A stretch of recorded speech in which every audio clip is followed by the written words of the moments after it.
Beralih ke informasi lain, pemirsa, Komisi Pemberantasan Korupsi berpeluang memanggil penyanyi Aura Kasih terkait penyidikan kasus dugaan tindak pidana korupsi pengadaan iklan Bank BJB periode 2021 hingga 2023.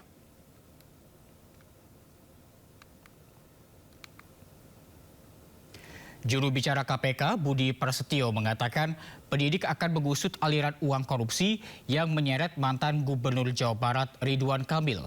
KPK tegaskan penyidik tak akan berhenti dan akan menelusuri dugaan korupsi tersebut. Budi juga menyebut akan mengecek informasi aliran uang dalam kasus dugaan korupsi dari ex-Gubernur Jawa Barat Ridwan Kamil ke banyak pihak, termasuk informasi aliran uang ke selebritas Aura Kasih. Informasi dari masyarakat seperti ini tentu ini menjadi pengayaan bagi penyidik dan ini penting. Nanti kami akan cek validitas dari informasi tersebut. Dan jika masyarakat memiliki data ataupun informasi awal yang valid, silakan bisa disampaikan kepada kami. Nanti kami akan cek dan tentunya nanti bisa dilakukan konfirmasi kepada pihak-pihak yang bisa menjelaskan terkait dengan informasi tersebut. Rapat konsultasi syuriah pengurus besar Nahdlatul Ulama bersama Mustasyar PBNU digelar di Pondok Pesantren Lirboyo, Kota Kediri, Jawa Timur. Secara mufakat, PBNU memutuskan penyelenggaraan Muktamar ke-35 NU dalam waktu secepat-cepatnya.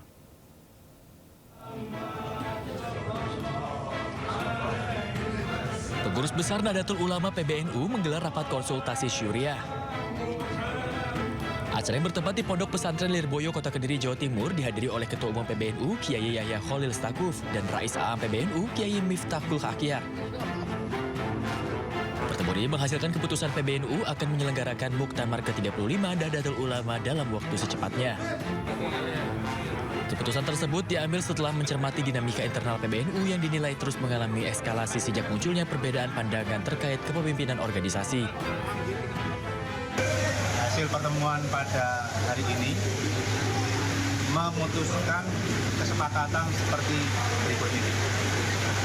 Muktamar ke-35 Nahdlatul Ulama akan diselenggarakan dalam waktu secepat-cepatnya dan penyelenggaraannya diserahkan kepada PBNU, dalam hal ini Rois Am dan Ketua Umum yang menjadi mandataris Muktamar Lampung, dengan melibatkan mustasyar, sesepuh NU, pengasuh pesantren di dalam menentukan waktu, tempat, dan kepanitiaannya.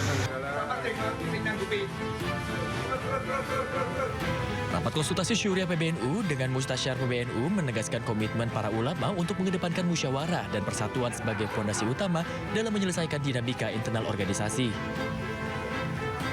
Dari Kota Kediri, Jawa Timur, Afnan Subagio, A-News melaporkan. Bangkitnya ekonomi rakyat menjadi salah satu pencapaian di masa pemerintahan Presiden Prabowo Subianto. Koperasi Desa Merah Putih menjadi program unggulan tingkatkan ekonomi desa. Lebih dari sepekan berlalu, kasus pembunuhan terhadap anak petinggi PKS Cilegon masih menjadi misteri. Rusaknya kamera pengawas menjadi salah satu penyebab polisi sulit mengungkap kasus tersebut.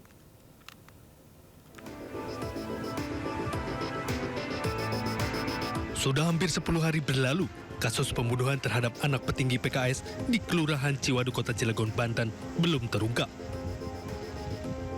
Rumah mewah tempat korban ditemukan tewas mengenaskan ini pun masih terpasang garis polisi. Sementara keluarga korban kini menempati rumah lain.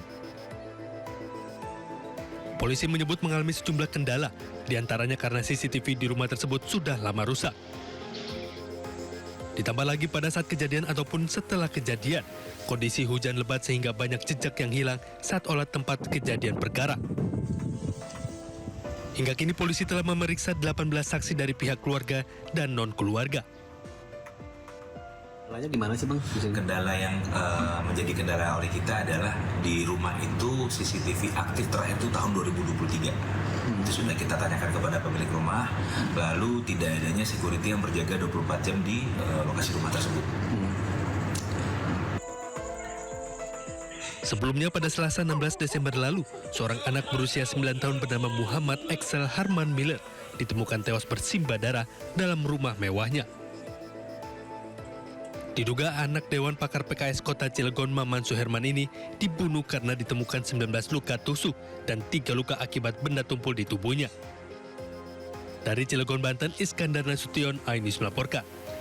Pemirsa, banjir susulan kembali menerjang sejumlah desa di Kabupaten Pidi Jaya, Aceh. Sementara di Biren, seorang warga meninggal dunia karena hanyut dan terseret arus banjir.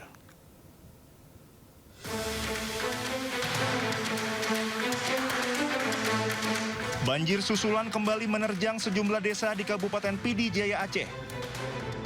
Banjir melanda 7 kecamatan setelah hujan deras yang mengguyur Pidi Jaya sejak Rabu sore mengakibatkan beberapa sungai meluap. Jangan tanyakan debit air di Blancu, kakak. Puluhan desa terdampak hingga warga kembali dievakuasi ke tempat lebih aman.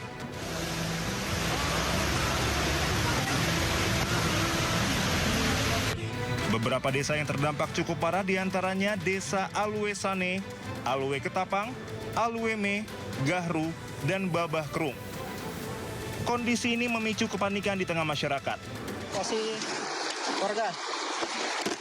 Warga khawatir terjadi banjir susulan yang lebih besar mengingat intensitas hujan di wilayah hulu masih sangat tinggi. Luapan air juga terjadi di sepanjang aliran sungai utama di Pidi Jaya. Lokasi-lokasi yang sebelumnya sempat dihantam banjir bandang kini kembali tergenang.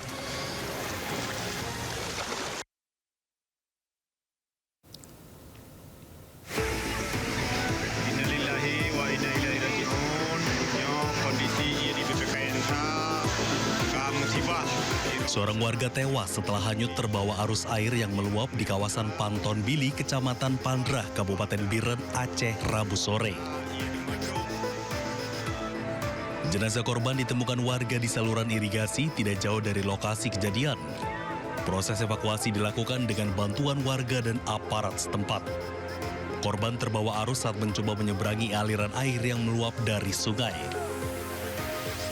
Korban diduga kehilangan kendali saat menaiki sepeda motor sebelum akhirnya terbawa arus.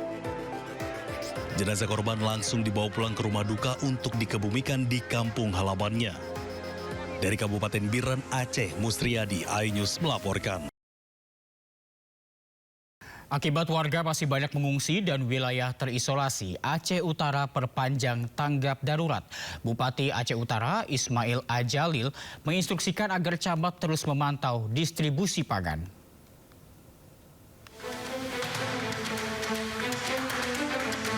Pemerintah Kabupaten Aceh Utara kembali memperpanjang masa tanggap darurat bencana hingga 29 Desember 2025.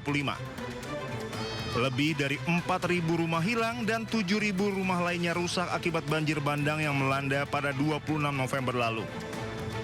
Bupati Aceh Utara Ismail Ajalil menginstruksikan agar camat terus memantau distribusi pangan dan memastikan seluruh lokasi terdampak mendapat perhatian, bukan hanya wilayah yang viral. Maka kita perpanjangkan tanggap darurat. Berapa lama?